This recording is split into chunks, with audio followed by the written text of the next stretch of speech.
La CEDEAO va lancer la brigade antiterroriste composée de 1650 hommes prêts à agir à toute heure. L'annonce a été faite par le président de la CEDEAO le 14 décembre, c'est-à-dire avant-hier. Quand on dit lutte antiterroriste, c'est clair qu'ils pourront intervenir en cas de coup d'État dans un pays. Au cas où il y a un coup d'État dans un pays, ils pourront intervenir parce que cela peut être considéré comme du terrorisme aussi, attaquer les institutions. Mais nous, membres de la CEDEAO, nous demandons aussi qu'il y ait une brigade spéciale anti-coup d'État. Oui, c'est ça le débat, c'est ça qu'on réclame, une brigade anti-coup d'État prête à intervenir. Certes, on a la force en attente qui est là, oui, qui est disponible pour pouvoir agir dans la... Bon, je vais vous expliquer en même temps pour les illettrés qui ne comprennent pas. La force en attente, c'est la grande base. Elle est déjà là, vu que souvent vous aimez demander aux gens de la CEDEAO, il est où votre force en attente, il est où votre force en attente. Notre force en attente, c'est la force en attente qui est au Bénin comme ça. La force en attente, elle est déjà là.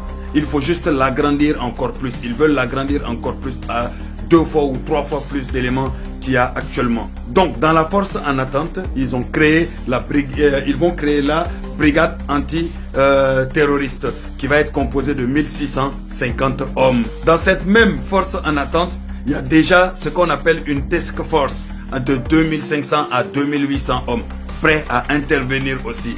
Je vous dis, vous aimez trop gueuler sur la CEDEAO, vous ne connaissez pas la CEDEAO, ni ce qui est dans la CEDEAO. Dans cette même force en attente, il y a une même brigade visant 5000 à 6500 hommes environ. Donc là, ils ont décidé de créer en plus de tout ça, ce qu'on appelle une brigade antiterroriste composée de 1650 hommes. Mais ils pourront agir aussi au cas où s'il y a des trucs comme ce qui s'est passé au Bénin où des éléments se lèvent et commencent à attaquer les institutions. Ils pourront intervenir aussi. Mais nous réclamons aussi qu'il y ait une brigade anti-coup d'État spécialement formée pour ça, logée, nourrie, entraînés pour ça, qu'on les envoie partout dans le monde, les entraîner, les former spécialement pour ça. Dans n'importe quel pays de la CEDEAO, il y a coup d'État, action, réaction. Dès qu'il y a coup d'État, les militaires sortent seulement, envoyer directement les avions de chasse, envoyer les bombardiers, envoyer l'armée, envoyer tout ce qu'il faut. Il faut envoyer le paquet. On vient, on balaye tout et puis on avance tout simplement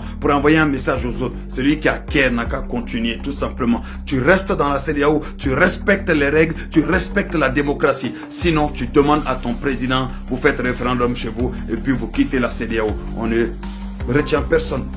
On retient personne. Mais quand tu restes dans notre union, tu respectes les règles de la démocratie. Et s'il faut qu'on valide la demande du Maroc qui veut rentrer dans la CEDEAO, seul problème qu'on a actuellement, pourquoi la demande du Maroc est mise en attente depuis presque 7 ans, même si je suis en colère parce que moi, j'aurais aimé que la demande du Maroc soit validée, mais le seul truc c'est que le Maroc veut continuer à utiliser son dirham.